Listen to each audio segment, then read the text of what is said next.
નમસ્કાર વિદ્યાર્થી મિત્રો, ધોરણ 12 કોમર્સ અર્થશાસ્ત્ર વિષયમાં પ્રકરણ 6 બેરોજગારી.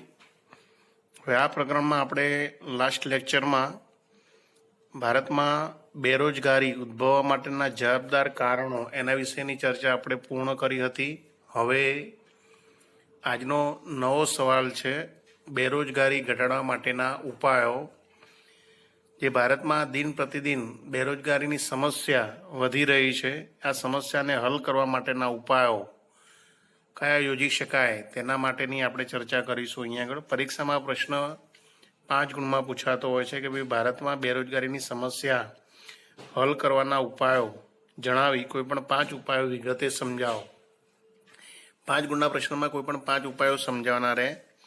અહીંયા આગળ આપણને બુકમાં 7 ઉપાયો દર્શાવવામાં આવ્યા છે કે ભાઈ વસ્તી નિયંત્રણ કરવું જોઈએ બેરોજગારીની સમસ્યા હલ કરવા માટે. બીજું, આર્થિક વિકાસનો દર ઊંચો લઈ જવો જોઈએ.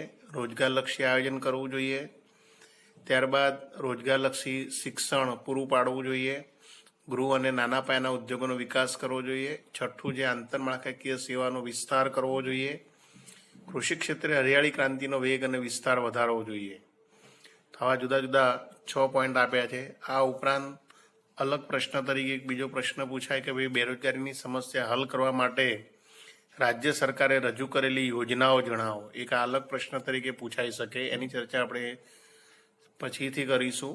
પણ પહેલાં આપણે બેરોજગારી ઘટાડવા માટેના ઉપાયો, તો કયા કયા ઉપાયો યોજી શકાય એના વિશેની વાત કરીએ. તો થોડીક પ્રસ્તાવનાની ચર્ચા કરીએ કે ભાઈ ભારતમાં બેરોજગારીનું પ્રમાણ અને એના કારણો એના અભ્યાસ કરતા જણાય છે કે ભારતમાં બેરોજગારીની સમસ્યા દિન પ્રતિદિન ચિંતાજનક બનતી જાય છે. અહીંયા આગળ બેરોજગારીનો પ્રશ્ન એ માત્ર આર્થિક જ પ્રશ્ન નથી, પરંતુ સામાજિક, નૈતિક અને માનસશાસ્ત્રીય પ્રશ્નો ઊભા કરે છે. બરાબર. તેથી અહીંયા આગળ બેરોજગારીની સમસ્યા દૂર કરવી ખૂબ જરૂરી છે. દેશના લોકોને રોજગારીની તકો પૂરી પાડવી એ રાજ્યની પ્રાથમિક જવાબદારી છે. અને તેથી જ આપણી ભારત સરકારે, રાજ્ય સરકારે 5મી અને 6ઠ્ઠી પંચવર્ષીય યોજનામાં બેરોજગારીની સમસ્યા હલ કરવા વિશેષ ધ્યાન આપ્યું છે. બરાબર. અને એના માટે અહીંયા આગળ 8મી યોજનામાં બેરોજગારી નાબૂદી માટે રોજગારીના હકને મૂળભૂત અધિકાર બનાવવા અને તે માટે બંધારણમાં સુધારો કરવાનું પણ વિચારાયું છે. અને તે શક્ય ના બન્યું છતાં સ્પષ્ટ છે કે દેશમાં લોકોને રોજગારી માટે યોગ્ય તકો પૂરી પાડવી એ રાજ્યની પ્રાથમિક જવાબદારી બની રહે છે. તો આમ ભારતમાં બેરોજગારી નાબૂદી માટે ધારો કે પ્રથમ પંચવર્ષીય યોજનાઓથી ધ્યેય રાખવામાં આવ્યું છે, છતાં પણ આપણે બેરોજગારીની સમસ્યા દૂર કરી શક્યા નથી. તો બેરોજગારીની સમસ્યાને દૂર કરવી હોય અથવા તો કે હળવી કરવી હોય તો કેટલાક ઉપાયો નીચે મુજબ યોજી શકાય. જેમ કે સૌથી પહેલાં કે ભાઈ વસ્તી નિયંત્રણ.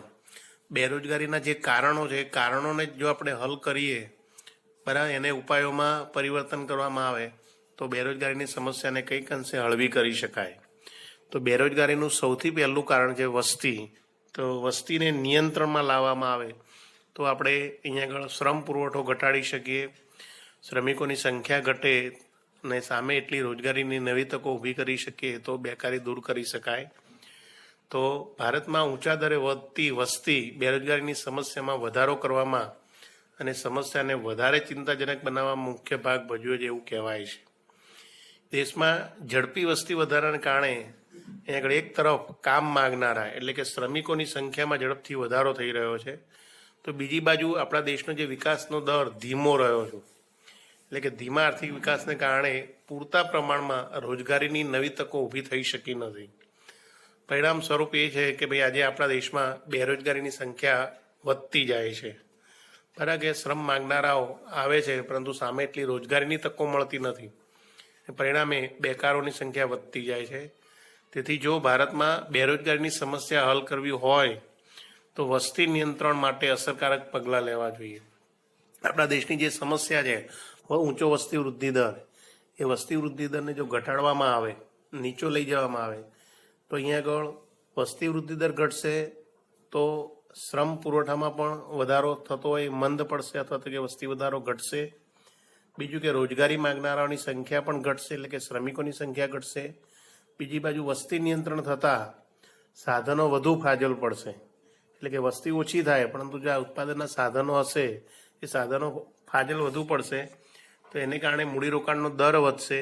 મૂડીરોકાણ વધશે એને કારણે નવી રોજગારીની તકો ઊભી થશે અને વસ્તી નિયંત્રણ કરીને લાંબા ગાળે ઉત્પાદક વય જૂથ, એટલે કે 15થી 64 વર્ષમાં આવતા લોકોનું યોગ્ય નિયમન કરી શકાશે અને પરિણામે બેકારી દૂર કરી શકાશે. તો આ રીતે વસ્તી નિયંત્રણ કરવું એ આપણા માટે ખૂબ જ મહત્વનો આ ઉપાય કહી શકાય. તો આપણે બરાબર કે વસ્તી નિયંત્રણ થાય એ માટેના ખાસ પ્રયત્નો કરવા જોઈએ અને લાંબા ગાળે બરાબર ઉત્પાદક વય જૂથ, એટલે કે 15થી 64 વર્ષનું યથાયોગ્ય નિયમન કરી અને રોજગારીની તકો વધે એ માટેના પ્રયાસો કરવા જોઈએ.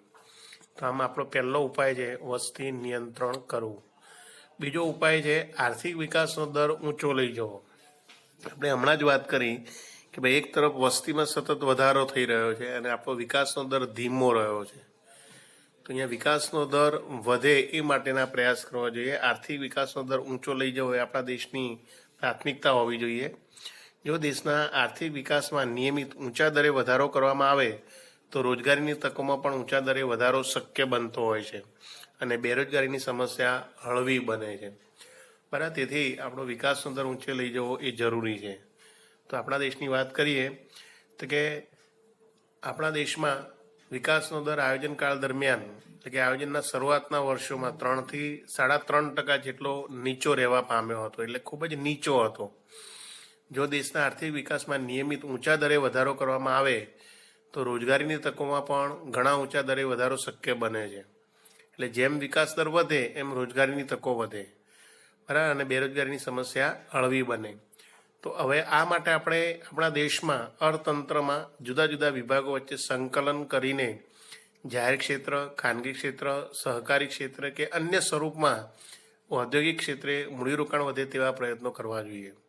બરાબર કે ભાઈ અહીંયા આગળ આપણા દેશમાં જુદા જુદા વિભાગોનું સંકલન કરી અને રોજગારીની તકો વધે એ માટેના પ્રયાસો કરવા જોઈએ.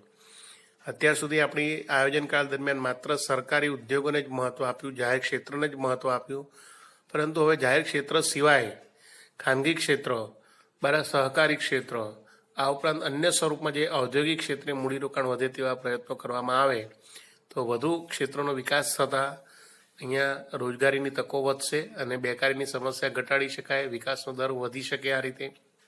બીજું, ગ્રામીણ વિસ્તારમાં પણ કૃષિ ક્ષેત્રે જે સિંચાઈની સગવડ વધારીને અને અન્ય જરૂરી સવલતો પૂરી પાડીને કૃષિ વિકાસનો દર ઊંચો લઈ જવો જોઈએ.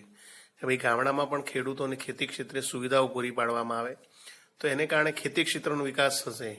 ખેતી ક્ષેત્રનો વિકાસ થવાને કારણે બરાબર ત્યાં પણ લોકોને રોજગારી મળશે, આવક વધશે અને વિકાસ દર વધશે આપણો. એ જ રીતે ખેતી ક્ષેત્રે હરિયાળી ક્રાંતિના લાભ માત્ર અમુક રાજ્યો કે અમુક રાજ્યના ખેડૂતો પૂરતો મર્યાદિત ન રહેતા દેશના બધા જ રાજ્યોને લાભ થાય એવા પ્રયાસો કરીને આર્થિક વિકાસનો દર ઊંચો લઈ જઈને રોજગારીની તકોમાં વધારો કરી બેરોજગારીની સમસ્યા હળવી કરી શકાય.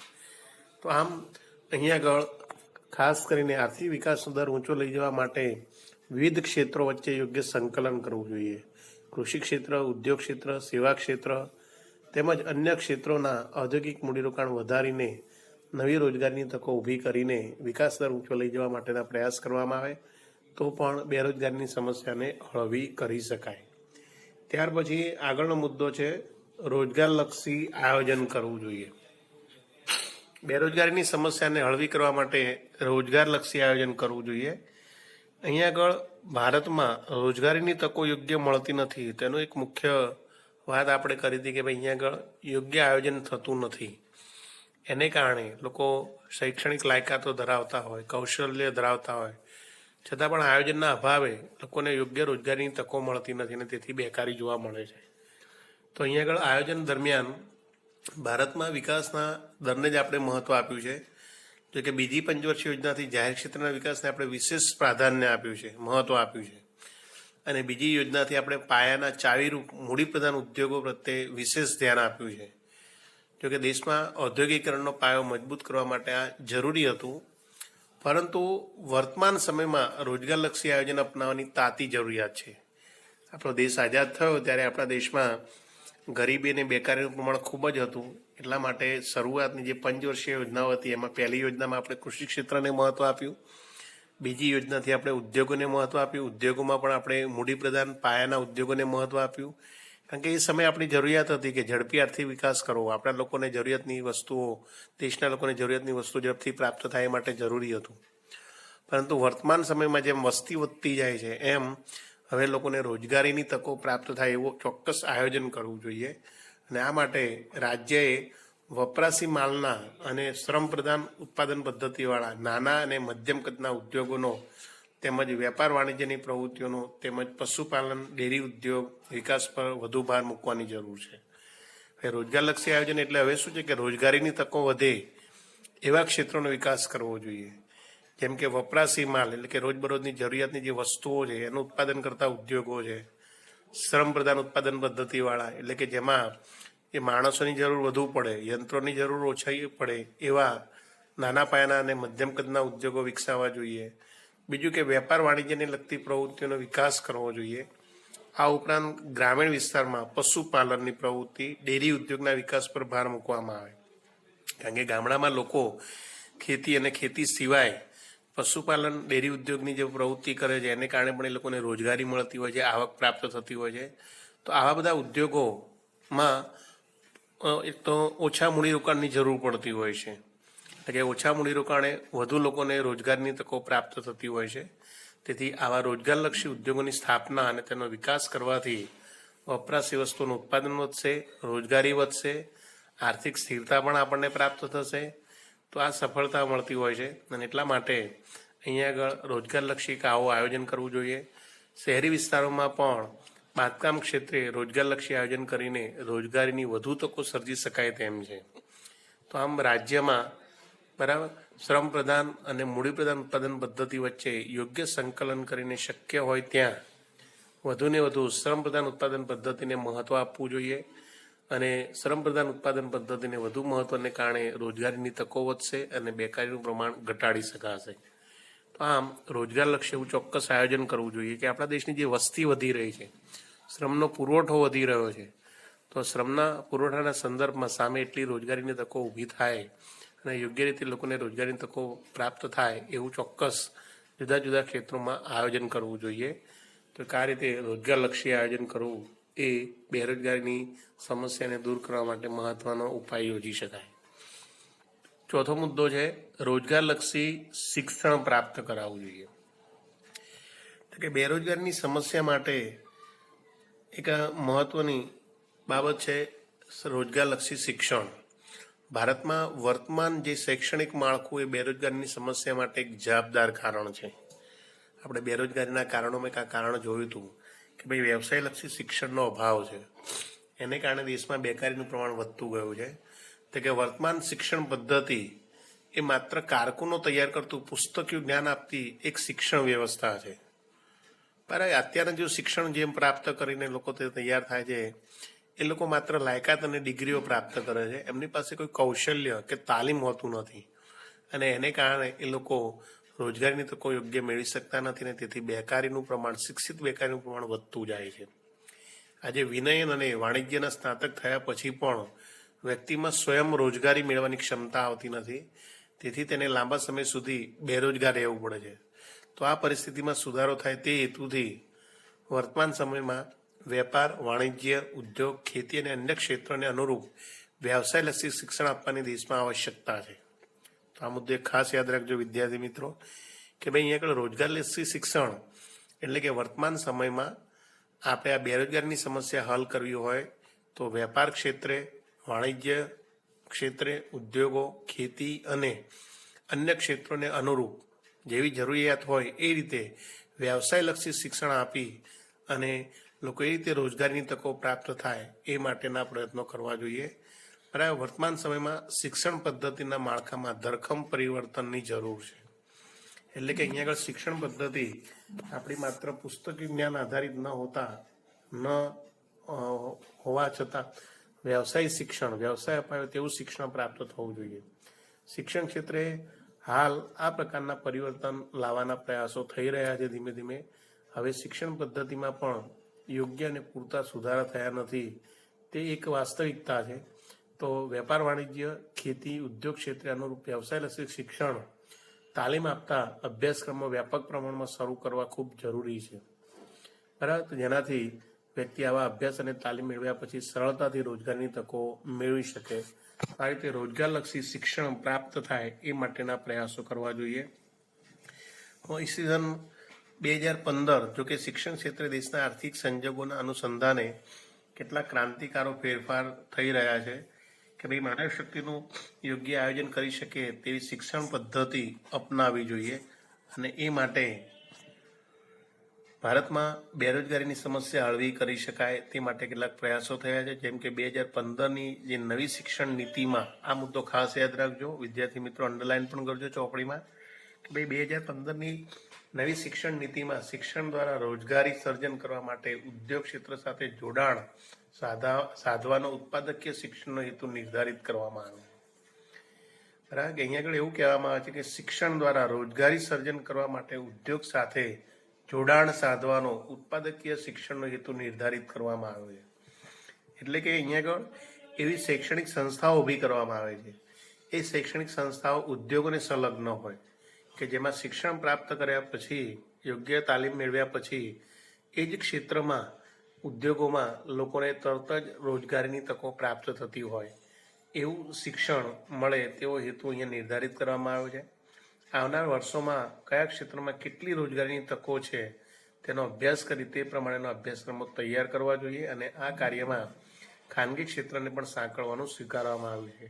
એટલે હવે ધીમે ધીમે જાહેર ક્ષેત્રની સાથે ખાનગી ક્ષેત્રને પણ આ રોજગારલક્ષી આયોજનમાં મહત્વ આપવામાં આવી રહ્યું છે એમ કહી શકાય.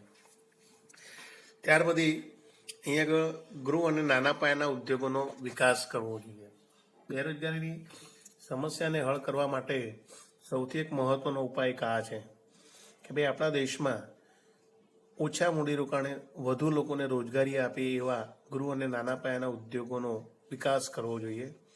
આ પ્રકારના ઉદ્યોગો દેશના બેરોજગારીની સમસ્યાને હલ કરવામાં ખૂબ જ મહત્વની ભૂમિકા ભજવે છે. કારણ કે અહીંયા નાના ઉદ્યોગોમાં એક વ્યક્તિને રોજગારી આપવા માટે મોટા ઉદ્યોગોની સરખામણીમાં ખૂબ જ ઓછા મૂડીરોકાણની આવશ્યકતા હોય છે. આ પ્રકારના ઉદ્યોગોનો વિકાસ કરીને બેરોજગારીની સમસ્યા હળવી કરી શકાય તેમ છે.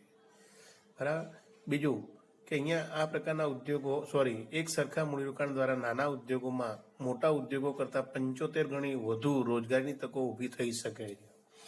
એક વાસ્તવિકતા છે, યાદ રાખજો કે ભાઈ એક સરખા મૂડીરોકાણ દ્વારા નાના ઉદ્યોગોમાં મોટા ઉદ્યોગો કરતાં 7.5 ગણી વધુ રોજગારની તકો ઊભી થઈ શકે છે. આ દ્રષ્ટિએ પણ મૂડીની ખેંચવાળા અને શ્રમપ્રધાન ભારત દેશમાં ગૃહ અને નાના પાયાના ઉદ્યોગોનો દેશમાં વધુ રોજગારી આપતા શ્રેષ્ઠ વિકલ્પના સ્વરૂપમાં સ્વીકારીને તેના વિકાસ માટે રાજ્ય વિશેષ તકેદારી રાખવી જોઈએ. એટલે એનો મતલબ એમ છે કે જે મોટા પાયાના ઉદ્યોગો છે, મૂડી પ્રધાન ઉદ્યોગો છે, એની તુલનામાં નાના પાયાના ઉદ્યોગોમાં જો આપણે મોટા પાયાના ઉદ્યોગોમાં મૂડીરોકાણ કરીએ એટલું જ મૂડીરોકાણ જો કરવામાં આવે તો આવા ઉદ્યોગોમાં મોટા ઉદ્યોગો કરતાં 7.5 ગણી વધુ રોજગારીની તકો ઊભી થઈ શકે તેમ છે. બીજું કે અહીંયા આગળ આપણા દેશમાં ઔદ્યોગિક નીતિમાં પણ ઉદ્યોગોના મહત્વનો સ્વીકાર કરીને તેના વિકાસ માટે અનેક ઉપાયો હાથ ધરવામાં આવ્યા છે. જેમ કે આપણા દેશમાં નાના ઉદ્યોગો માટે અમુક વસ્તુઓને ઉત્પાદન માટે અનામત રાખવામાં આવી છે. આપણે અહીંયા આગળ આયોજન દરમિયાન 800થી વધુ વસ્તુઓને નાના પાયાના ઉદ્યોગો માટે અનામત રાખવામાં આવી હતી કે ભાઈ 800 વસ્તુનું ઉત્પાદન કોણ, તો કે નાના પાયાના ઉદ્યોગો જ કરી શકશે. બરાબર, કે જેમાં મોટા પાયાના મૂડીપ્રધાન ઉદ્યોગો એમાં પ્રવેશી શકશે નહીં. તો આ રીતે આપણા દેશમાં નાના પાયાના ઉદ્યોગો, ગૃહ ઉદ્યોગોને મહત્વ આપવામાં આવેલું છે. રાજ્ય દ્વારા પણ આવા નાના પાયાના અને ગૃહ ઉદ્યોગોના વિકાસ માટે નાણાકીય, ટેકનિકલ અને સંચાલકીય સહાય આપવામાં આવે છે. તો આમ આપણા દેશમાં જો ગૃહ ઉદ્યોગો અને નાના પાયાના ઉદ્યોગોનો યોગ્ય વિકાસ કરવામાં આવે, એને યોગ્ય રીતે સહાય આપવામાં આવે તો પણ દેશમાં રોજગારીની તકો સારા એવા પ્રમાણમાં વધી શકે અને લોકોને બેકારીની સમસ્યાથી મુક્ત રાખી શકાય. તો આમ દેશના વિકાસ માટે ગૃહ ઉદ્યોગો મહત્વના છે. ત્યારબાદ આંતરમાળખાકીય સેવાનો વિસ્તાર કરવો જોઈએ.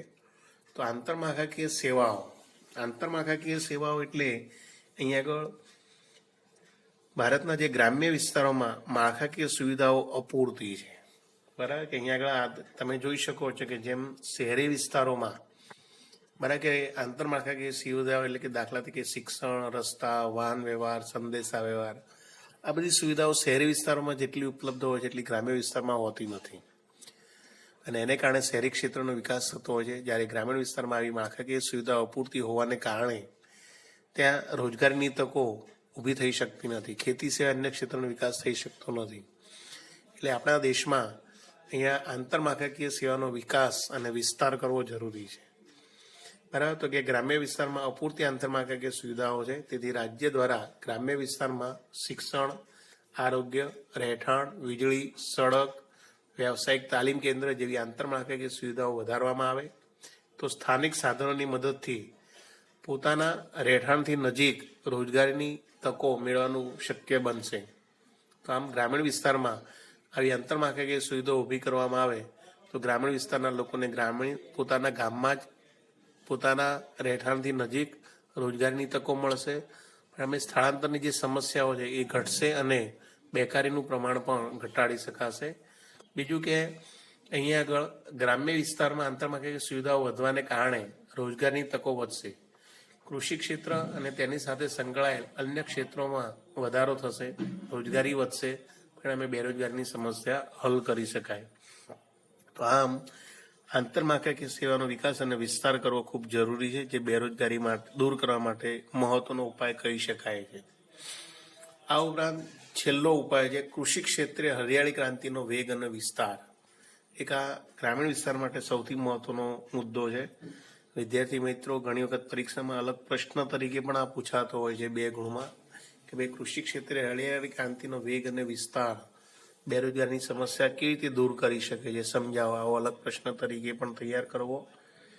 તો અહીંયા આગળ કૃષિ ક્ષેત્રે હરિયાળી ક્રાંતિ, તો અહીંયા એવું કહી શકાય છે કે ભાઈ ભારતમાં બેરોજગારીની સમસ્યા દૂર કરવી હોય તો આજે ગ્રામીણ વિસ્તારમાં ખેતી ક્ષેત્રનો વિકાસ કરવો ખૂબ જરૂરી છે, કારણ કે આજે ભારતમાં સૌથી વધારે લોકો ખેતી ક્ષેત્રે રોજગારી મેળવે છે. ખેતી ક્ષેત્રે રોજગારીની તકો જો વધારવામાં આવે તો અહીંયા આગળ બેરોજગારીની સમસ્યામાં ઘણો બધો ઘટાડો કરી શકાય. દેશના ઊંચા વસ્તી વૃદ્ધિ દરને કારણે રોજગારી માટે કૃષિ ક્ષેત્રે વસ્તીનું ભારણ વધતા કૃષિ ક્ષેત્રે પ્રચ્છન્ન બેકારી તેમજ અનિયમિત વરસાદ અને અપૂરતી સગવડને કારણે ત્યાં જે મોસમી બેકારીની સમસ્યા આજે વધતી ગઈ છે. તો આ સમસ્યાને જો હલ કરી કૃષિ ક્ષેત્રે ભારણરૂપ વસ્તીને રોજગારી માટે અન્ય ક્ષેત્રોમાં ખસેડી શકાય એવી ક્ષમતા હજુ સુધી આપણે પ્રાપ્ત કરી શક્યા નથી. તેથી ખાસ કરીને ગ્રામ્ય વિસ્તારમાં કૃષિ ક્ષેત્રે રોકાયેલ લોકોની બેકારોની સમસ્યા આજે હળવી કરવા માટે હરિયાળી ક્રાંતિને વેગ આપવાની અને તેનો વધુને વધુ વિસ્તાર કરવાનો વિશેષ પ્રયાસો કરવા જોઈએ અને એ રીતે રોજગારની તકો વધારવી જોઈએ. તો અહીંયા આગળ કૃષિ ક્ષેત્રે હરિયાળી ક્રાંતિનો વેગ અને વિસ્તાર કેવી રીતે, તો કે જો સારી રીતે આયોજન કરવામાં આવે તો અન્ય કોઈ પણ ક્ષેત્ર કરતાં કૃષિ ક્ષેત્રમાં રોજગારીની તકો ઊભી કરવાની સૌથી વધારે ક્ષમતા છે. અહીંયા અર્થશાસ્ત્રી એમ કહે છે કે ભાઈ જેમ આપણે ઉદ્યોગ ક્ષેત્રમાં મૂડીરોકાણ કરીએ છીએ, બરાબર, કે મોટા પાયાના ઉદ્યોગોમાં મૂડીરોકાણ કરીએ છીએ, એ જ રીતે જો કૃષિ ક્ષેત્ર પણ યોગ્ય મૂડીરોકાણ કરવામાં આવે, યોગ્ય આયોજન કરવામાં આવે તો કે ઉદ્યોગ ક્ષેત્ર કરતાં પણ કૃષિ ક્ષેત્રમાં સૌથી વધુ રોજગારી આપવાની ક્ષમતા છે. જેમ કે નિષ્ણાત અર્થશાસ્ત્રી પ્રોફેસર PC મહાલનોબિસ જણાવે છે કે રોજગારીની તકોની ગણતરીના અંદાજથી સમર્થન મળે છે. એ જણાવે છે કે ભારતમાં કૃષિ ક્ષેત્રે ₹1 કરોડનું મૂડીરોકાણ કરવાથી 40,000 વ્યક્તિને રોજગારી આપી શકાય છે. યાદ રાખજો, મહાલનોબિસ એવું જણાવે છે કે ભાઈ 1 કરોડ જેટલું મૂડીરોકાણ જો કૃષિ ક્ષેત્રે કરવામાં આવે તો 40,000 વ્યક્તિને રોજગારની તકો પૂરી પાડી શકાય છે. ઉત્પાદનમાં પણ 5.7% દરે વધારો કરી શકાય છે. જ્યારે આટલું જ એટલે કે મોટા ઉદ્યોગમાં ₹1 કરોડનું મૂડીરોકાણ કરવાથી માત્ર 500 વ્યક્તિને જ રોજગારી આપી શકાય છે અને ઉત્પાદનમાં 1.4% દરે વધારો કરી શકાય છે. આ અંદાજ ઉપરથી એવું કહી શકાય કે ભાઈ કૃષિ ક્ષેત્રે ઉદ્યોગ ક્ષેત્ર કરતાં વધુ રોજગારી તકો સર્જવા માટે વધુ અનુકૂળ છે અને એટલા માટે જ બરાબર કે ઉદ્યોગ ક્ષેત્ર કરતાં કૃષિ ક્ષેત્રે યોગ્ય આયોજન કરી કૃષિ ક્ષેત્રે જો વધુ મૂડીરોકાણ કરવામાં આવે તો વધુ લોકોને રોજગારીની તકો પૂરી પાડી શકાય તેમ છે. બરાબર. કૃષિ ક્ષેત્રે જોવા મળતી જે હરિયાળી ક્રાંતિ માટે જરૂરી એવી પૂરક પ્રવૃત્તિઓ, કે દાખલા તરીકે નાની અને મધ્યમ કદની સિંચાઈ યોજનાઓ, જમીન સંરક્ષણ, મિશ્ર ખેતી, વન વિકાસ, વધુ પાક લેવાય તેવી યોજનાઓ, વર્ષમાં વધુ વખત પાક લેવાય તેવું આયોજન, જમીનનું નવીનીકરણ તેમજ કૃષિ ક્ષેત્ર પર આધારિત ગ્રામો ઉદ્યોગોને વેગ આપીને રોજગારની તકોમાં વધારો કરી શકાય તેમ છે. તો આ રીતે કૃષિ ક્ષેત્રે અહીંયા આગળ હરિયાળી ક્રાંતિનો વેગ અને વિસ્તાર વધે તે માટે આવું એક ચોક્કસ આયોજન કરવું જોઈએ. જો આવું આયોજન કરવામાં આવે તો ઉદ્યોગ કરતાં પણ કૃષિ ક્ષેત્રે વધુ રોજગારીની તકો આપવાની જે ક્ષમતા છે પુરવાર કરી શકાય. આ બાબતે ડૉક્ટર MS સ્વામીનાથનના મત મુજબ કૃષિ ક્ષેત્રના વિકાસની દિશામાં વધારે પ્રયત્નો કરવામાં આવે તો અનેક ઘણી નવી રોજગારીની તકો ઊભી કરી શકાય તેમ છે.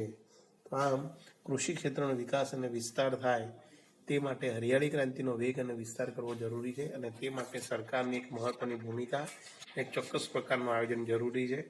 આવું આયોજન કરવામાં આવે તો બેરોજગારીની સમસ્યાઓને ચોક્કસ પ્રમાણે દૂર કરી શકાય. તો વિદ્યાર્થી મિત્રો, અહીંયા આગળ આપણે બેરોજગારી ઘટાડવાનો જે પ્રશ્ન છે, બેરોજગારીની સમસ્યા હલ કરવાના જે ઉપાયો છે, એની આપણે અહીંયા આગળ ચર્ચા પૂર્ણ કરીએ છીએ. અહીંયા આગળ આપણે જુદા જુદા કેટલા તો કે 6 ઉપાયો વિશે ચર્ચા કરી. તો કે સૌથી પહેલાં આપણે કીધું કે બેરોજગારી ઘટાડવી હોય તો દેશમાં વસ્તી પર નિયંત્રણ લાવવું જોઈએ, શ્રમ પુરવઠો ઘટશે, રોજગારીની તકો વધશે, તો અહીંયા આગળ બેકારી દૂર થઈ શકશે.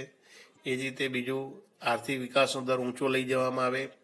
આર્થિક વિકાસનો દર ઊંચો લઈ જવા માટે દેશના જુદા જુદા વિભાગો વચ્ચે યોગ્ય સંકલન, કે જાહેર ક્ષેત્ર, ખાનગી ક્ષેત્ર, સહકારી ક્ષેત્રમાં અન્ય ક્ષેત્રે બરાબર મૂડીરોકાણ વધે તેવા પ્રયત્નો કરવામાં આવે તો આર્થિક વિકાસ દર વધશે અને તેથી રોજગારીની તકો વધશે.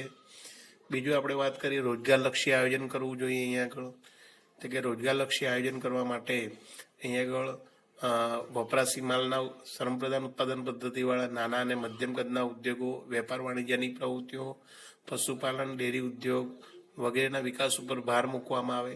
એવું ચોક્કસ આયોજન કરીને રોજગારીની તકો વધારી શકાય અને બેકારી દૂર કરી શકાય. બીજી વાત કરીએ આપણે રોજગારલક્ષી શિક્ષણ. માત્ર શિક્ષણ પુસ્તકીય જ્ઞાન આપનારું કે કારકુનો પેદા કરતા ન હોવું જોઈએ, પરંતુ સ્વરોજગારી અપાવે તેવું શિક્ષણ હોવું જોઈએ. તો અહીંયા આગળ શિક્ષણની પદ્ધતિમાં ફેરફાર કરવામાં આવે, સુધારા કરવામાં આવે, યોગ્ય તાલીમ પ્રાપ્ત થાય એવું શિક્ષણ અને જાતે લોકો રોજગારી મેળવી શકે એવું શિક્ષણ પ્રાપ્ત થવું જોઈએ. માટે ક્રાંતિકારો ફેરફારો કરવા જોઈએ. શિક્ષણ પદ્ધતિમાં પરિવર્તન લાવવું જરૂરી છે. બીજું કે ગૃહ અને નાના પાયાના ઉદ્યોગોનો વિકાસ. દેશમાં મોટા પાયાના ઉદ્યોગોની સરખામણીમાં નાના પાયાના ઉદ્યોગોમાં ઓછા મૂડીરોકાણે વધુ લોકોને રોજગારી આપવાની તકો છે. તેથી નાના પાયાના ઉદ્યોગોમાં 7.5 ગણી વધુ રોજગારીની તકો ઊભી થઈ શકે તેમ છે, અને તેથી નાના પાયાના ગૃહ ઉદ્યોગોને વધુ મહત્વ આપી સરકાર દ્વારા ટેકનોલોજીકલ સહાય, સંચાલકીય સહાય આપવામાં આવે તો પણ રોજગારીની તકોમાં વધારો થાય અને બેકારીની સમસ્યા હળવી કરી શકાય. ગ્રામીણ વિસ્તારમાં આજે આંતરમાળખાકીય સેવાઓનો વધુ વિકાસ કરીને ખેતી સિવાય અન્ય ક્ષેત્રોનો વિકાસ કરીને રોજગારીની તકો વધારી શકાય. અને છેલ્લે કે ભાઈ કૃષિ ક્ષેત્રે હરિયાળી ક્રાંતિનો વેગ અને વિસ્તાર વધારવામાં આવે. કે ભાઈ કૃષિ ક્ષેત્રે ગ્રામીણ વિસ્તારમાં રોકાયેલા લોકોની જે બેરોજગારીની સમસ્યા હલ કરવી હોય તો ગ્રામીણ વિસ્તારમાં હરિયાળી ક્રાંતિનો વિકાસ થાય. બરાબર. હરિયાળી ક્રાંતિ માટે અહીંયા ખાસ કરીને તો કે નાની અને મધ્યમ કદની સિંચાઈ યોજનાઓ, જમીન સંરક્ષણ, મિશ્ર ખેતી, વન વિકાસ, વધુ પાક લેવાય તેવી યોજના, વર્ષમાં વધુ વખત પાક લેવાય તેવું આયોજન, જમીનનું નવીનીકરણ વગેરે કૃષિ આધારિત ઉદ્યોગોનો વિકાસને વેગ આપીને રોજગારીની તકોમાં વધારો કરી શકાય તેમ છે. તો આ રીતે બેરોજગારીની સમસ્યા હલ કરવા માટે આવા વિવિધ પ્રકારના ઉપાયો યોજી શકાય. હવે આના પછીનો એક પ્રશ્ન આપણો બાકી રહે છે કે ભાઈ બેરોજગારીની સમસ્યા હલ કરવા માટે સરકારે કયા કાર્યક્રમોની જાહેરાત કરી છે, કયા કાર્યક્રમ અમલમાં મૂક્યા છે, તેની ચર્ચા આપણે વિદ્યાર્થી મિત્રો નેક્સ્ટ લેક્ચરમાં કરીશું. તો આ પ્રશ્ન અહીંયા આગળ આપણે પૂર્ણ કરીએ છીએ. આ સરસ મજાનો વાંચી લખી તૈયાર કરી જાઓ અને 5 ગુણ માટે વ્યવસ્થિત તૈયાર કરો. ઓકે, નેક્સ્ટ લેક્ચરમાં આપણે નવા પ્રશ્ન સાથે ફરીથી મળીશું. Thank you.